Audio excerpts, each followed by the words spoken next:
Hello, welcome back to the Self-Worth Club podcast. I'm your host, Zoe. Today is a special episode. So, if you are a regular listener, you're used to hearing me talk about very specific topics as they relate to your self-worth and giving you tangible tips and advice on these specific things, keeping them short and sweet, right? But today I'm coming to you really without a topic.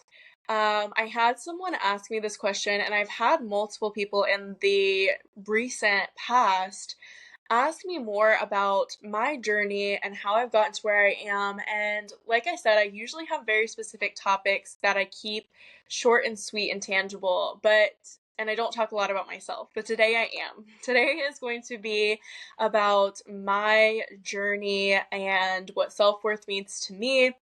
And so specifically, I had someone ask, like, can you do an episode on your self-worth aha moments?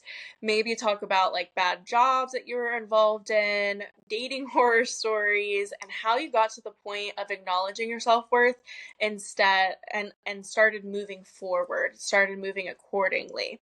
And so, yeah, we're going to talk about that today. We're going to talk about journeys of self-discovery, of self-worth. And so I just talked about this on an interview earlier last week. And it's where I think my journey really started to skyrocket with self-worth and realizing that, I needed to start shifting things. And that was 2019. So I've always been the type of person, to give you some background, that just goes for it and does what they want and just really tries to make things happen. With that being said, I was aiming myself in a totally different direction than I am now for a long time. So since high school, I decided like I want to open a bakery. Early high school, I was like, love to bake. I want to be my own boss. Let's open a bakery. Let's attach these two things. So I said, I'm going to go to culinary school. Well, then my dad's like, no, you need to get a degree. Like, let's go to college first. And then after that, you go to culinary school. So I went to UNC Charlotte, got my business degree. After that, I worked in a bakery downtown Charlotte, and I was a manager there. I also worked back of house in the bakery a couple days a week. And it was fun. It was fine. I was learning a lot, and I felt like it was very productive to my end goal, so that mattered a lot. I went through that. I was there for about a year. Then I went to culinary school. I moved abroad, lived in Paris for about 3 months, a little bit over, and absolutely loved it. It was a wonderful time. When I got home, I moved to Raleigh. I worked at another bakery here, and this is where my perspective shifted. I um I really got to watch the chef that owned that business work his butt off and just look so drained by it. And that was where I was like, oh, red flag, red flag, red flag, right? Like, I don't want to be the person who's here 24/7, who is drained like this and just like going through every single day exhausted. He was there way too much. And that was really where it clicked. Maybe I don't want to just like keep running forward and open a bakery as soon as possible because I don't want to be him, basically. He gave me that perspective of like, all right, this is where you're going. If you try to do this too soon, you're going to be stuck here 24/7 and you're going to be miserable because I know that's not what I want, right? So the more I was in that role and starting to realize that, at the same time, I had started an online business. So as I started to realize that, I then got the opportunity to start an online business, and this was in network marketing. It was something that I was super skeptical of at first, but then I met some really cool people and just kind of dove in. And then overlapping with those things, COVID happens. And so I had just started this online business. I was also working at the bakery, which again, I was super drained by. I was going to sleep at like 7 to wake up at 4 a.m. to be at work by 5 a.m. And then work till 1 p.m. And that was a cycle that was just so draining to me. then I started the online business, and I'm coming home every day from that job, and I'm working 24/7 on my business. Like, I was so amped up by it because this was more of the vision that I saw myself in, was owning a business online, running that, doing things for myself, just like I loved that feeling of like making it happen for myself, and I could see that there was like somewhere to go versus like with the bakery. I was like, oh, there's nowhere to go. I don't know like what I'm doing, and it felt so monotonous after a while. And so then it overlaps with COVID, and I get laid off from the bakery, and I'm like, now I'm going full force into this online business. And that's really where I was like just overdrive with my personal development and with my self-worth journey. And I started, throwing everything into the business, but also listening to podcasts nonstop, reading so many books, listening to audiobooks, exercising like crazy, like just all the things because I had so much time, right? We were all in lockdown. So I feel like in that time too, you either chose to, sit back and chill and be kind of like, all right, this is my rest period, or you were like, let's get it. Let's use this time to just like evolve. And so I chose that. And I mean, it was a wild time. I learned so much about myself. I learned so much about like my capacity for growth and for business and what I can do. And I will say I did burn out some. And it definitely taught me some lessons about like giving myself grace and gave me more clarity on like what I wanted to do, the kind of role I wanted to have, the kind of business I wanted to have, and what I loved. um it was really the stepping stone for me to realize like love online business, really good at marketing, love creating graphics and stuff like that, love videos, actually learned to love being on camera, because at first it was super awkward. I mean, anything you're doing for the first time is going to be awkward, it's going to be weird. The first graphics I created were absolute trash. Like, don't never want to look back at those again. No, but it gives you a good like perspective of like, everyone grows through these different things. So anyway, in that time, I started to realize like I really love all these things. Especially loved the aspect of getting to coach women. So with the online business, I was coaching women in sales, but more than that, I was coaching them in confidence. How to, get their message across, how to show up confidently on camera, um, how to believe in themselves enough to put the effort in, because that's hard for some people.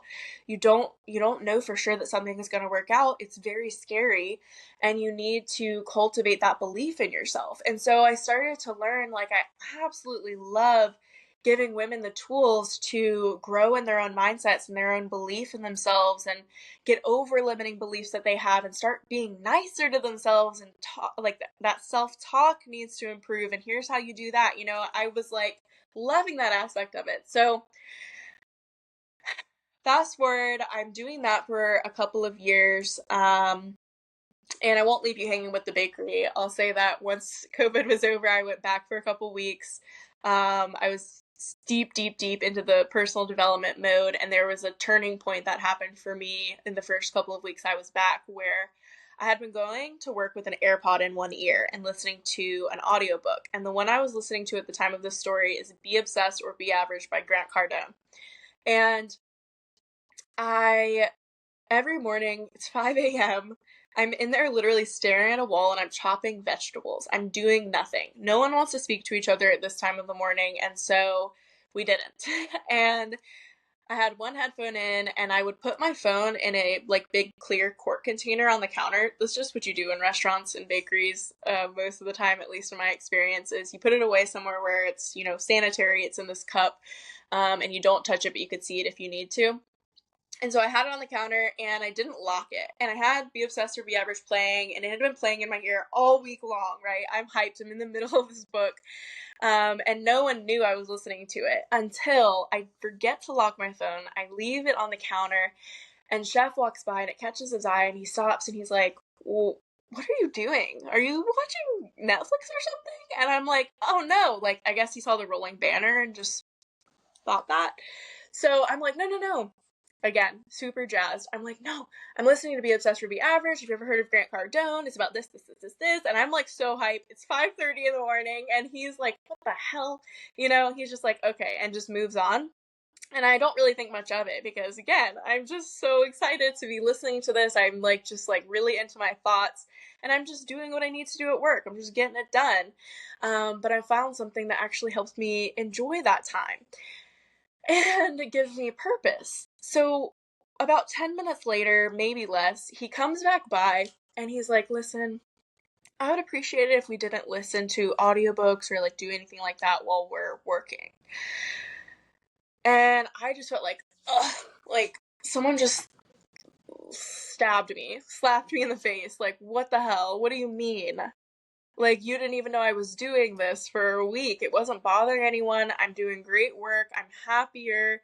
It's not a hazard. Literally, no one's even speaking, and I could hear you if you were. I only have one in. It's on low. Like, all the things. I'm just like, what? I literally, like, left the room to go put something away and shed a few tears.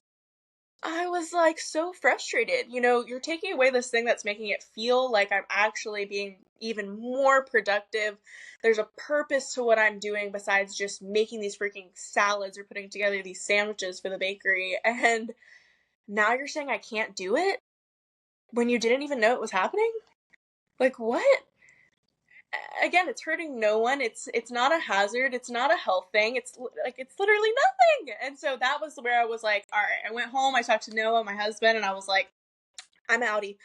I gotta figure out how to make this business work full time because that was my other source of income, and I can't be there anymore. It's draining the life out of me. I also hated the fact that I had to go to sleep at like 7:30 p.m. to get up at 4 a.m. Like, that was a terrible schedule. Made me miserable. Made me feel like I was missing out on so many things. Because I had to go to bed so early. So, yeah, I decided to quit the bakery. I put in a month's notice because I was like, this will give me some extra time to like ramp things up with the business. At the same time, it'll give him time to find a replacement. At the end of that, he still asked for a whole week extra of my time. Literally at the very end. I had like 2 days left till the month was up.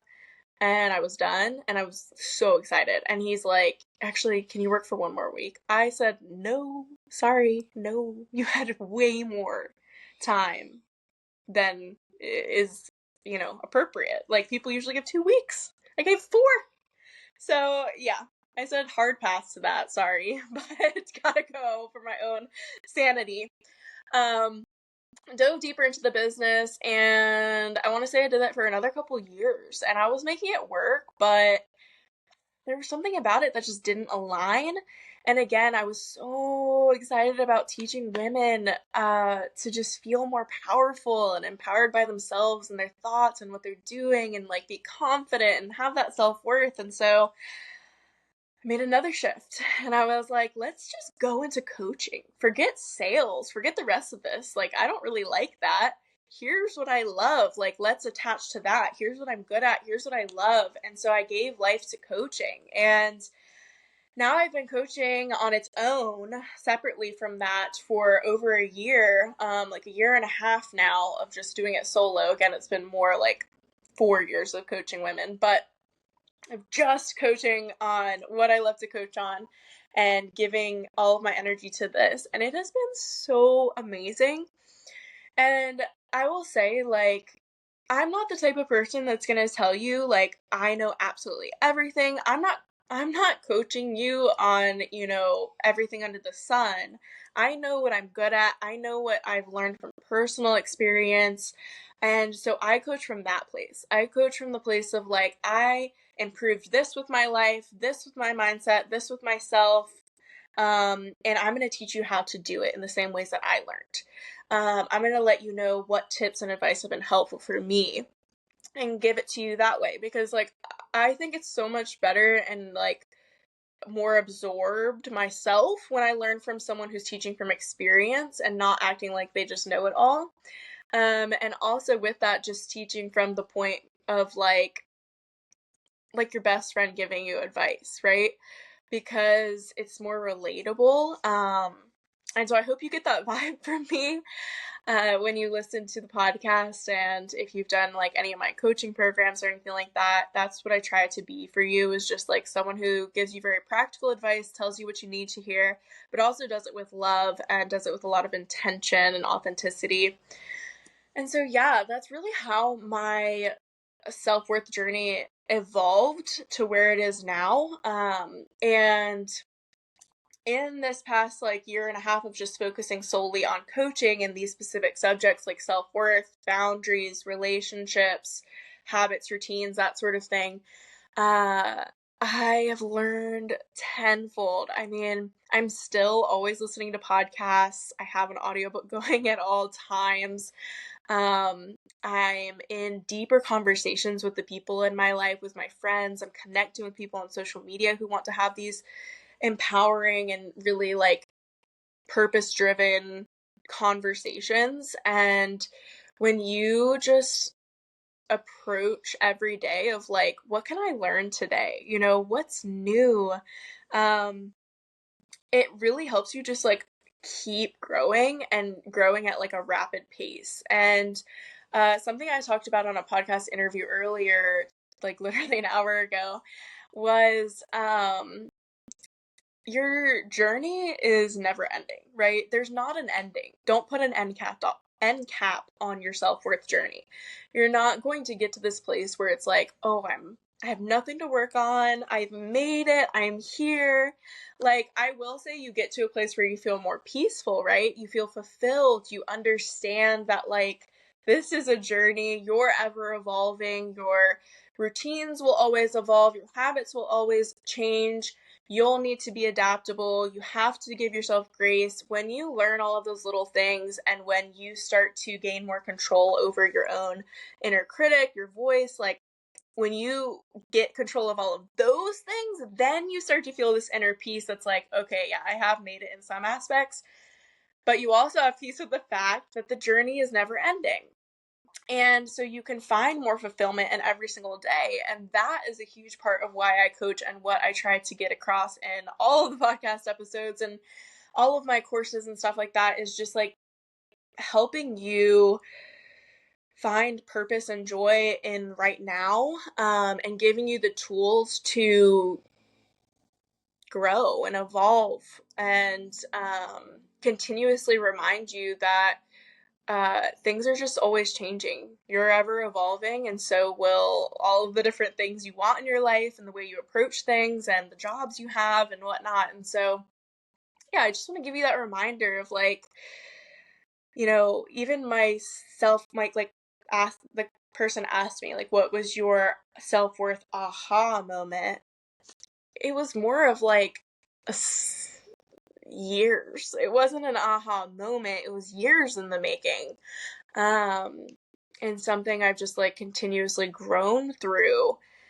And overall, like, I'll take you back to just be curious.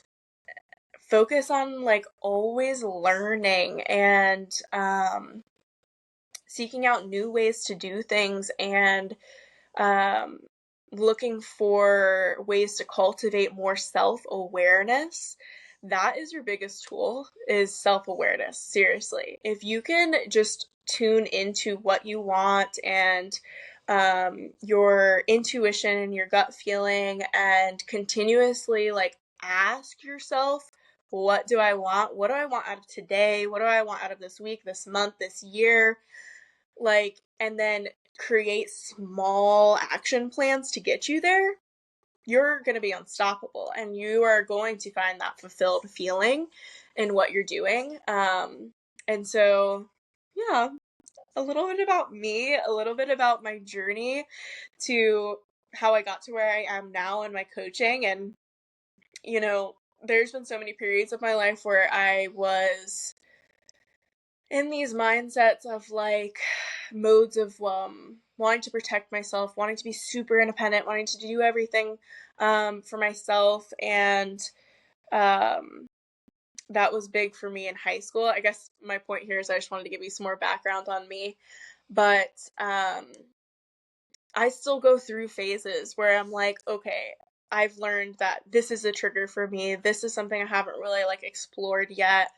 And I just wanted to emphasize for you, like, as you go through this, like, things will continuously pop up. There will be cycles where you feel like drained in what you're doing, like the purpose kind of gets away from you, and you have to like reevaluate, but that's normal. Don't think that anyone is like completely healed, done doing the work, no more this, no more that, no more evaluating, because that's never the case. We're always figuring things out. We're always reevaluating, reassessing, and learning and growing. And that's great. I hope you can find peace in knowing that you're not alone in your journey ever. And that you can find so much fulfillment and feel so grounded in where you are in this moment, even if it's not where you want to be ultimately. And that's the point of all of this, right? Is to just find joy and fulfillment in every single day, because all you really have is this current moment. The only thing that exists is right here, right now, you listening to this. And so, yeah, just keep that in mind. I hope you got some little gems from listening to a bit of my journey. And I want you to know, if you have any questions, if you have any topics that you want me to cover, I am all ears. I do this for the people who listen. I do this for the purpose of giving some like free, super tangible value to you. And so use it. If you have questions about my journey, or you just want to talk about a totally different topic, you want my take on it, you want my advice on it, I would love to hear it. You can DM me on Instagram at Zoe Borntrager, or you can comment or leave me a review. I love to hear your feedback. It keeps me going, and you'd be surprised to know I do not hear much. I really don't. So, whenever I do get the chance to hear from someone who's listening and hear how something I've said has impacted you, it completely makes my day, my week, and it keeps me recording episodes for you. I've been doing this for a year now.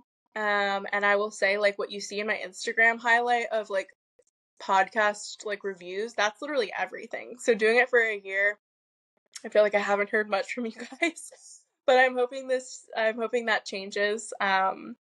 Sincerely want to have more conversations and just like, have that relationship with you guys who listen to the podcast. So don't be afraid to reach out. Let me know how you feel, what you think. I appreciate you for being here and listening regardless. And I will talk to you soon.